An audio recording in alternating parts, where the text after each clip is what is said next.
বন্ধুরা, এই যে আমার মা এসেছে আর আমার এই যে একটা মাসিও এসেছে।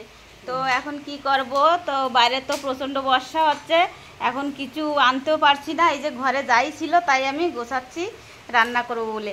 তাই যে দেখো, এই যে মা আর মাসি বাদাম ছাড়াচ্ছে। তো দেখি বাদাম দিয়ে বাটাটা কিছু একটা করে দেব।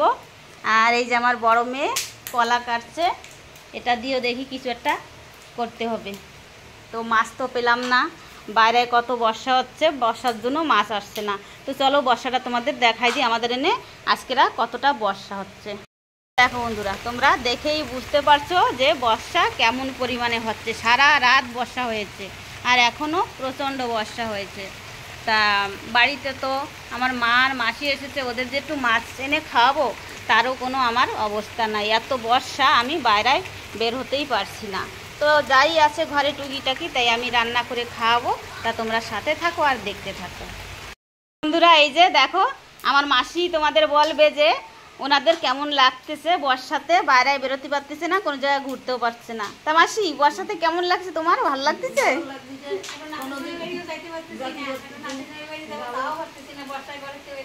ও, তোমরা নাতি জামাই বাড়ি যাবা? ও, ছোট নাতি জামাই বাড়ি না? তা যাতে পারতিস না, তার জন্য দুঃখ লাগতেছে। ও, তা ঠিক আছে, বর্ষা কমুক তারপরে যাইও। আর যত সময় আমি এই কামগুলি দিয়েছি তোমরা করে নাও, ঠিক আছে?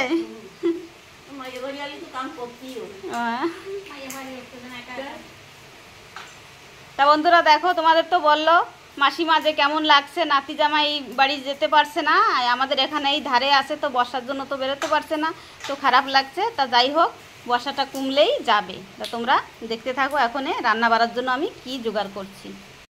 এই যে দেখো বন্ধুরা, আমি মাকে আর মাসিমাকে খেতে দিয়ে দিলাম। তো দেখো আজকের আমি সকালের খাবারটা কি করেছি। ওই যে পেঁপে সিদ্ধ, বাদাম বাটা আর হচ্ছে এই যে কলার চপ ভেজে নিয়েছি। তো এই যে দেখো সবাই খাচ্ছে। এই যে একটু আলু সিদ্ধ আছে, আর এখানে এই যে বাদামটা আমি গ্রাইন্ডারে বেটে নিয়েছি। তো আজকের খাওয়াটা এটা দিয়েই হবে, আর তো কিছু পেলাম না। তো বন্ধুরা, আজকের সকালের আমার মাসিমার আর এই মার খাওয়াটা তোমাদের কাছে ভালো লাগলে লাইক কমেন্ট শেয়ার করো আর সাথে থাকো, আর চ্যানেলটাকে সাবস্ক্রাইব করে রেখো। তো দেখা হচ্ছে আবার পরবর্তী রেসিপি নিয়ে। ভালো থেকো, সুস্থ থেকো।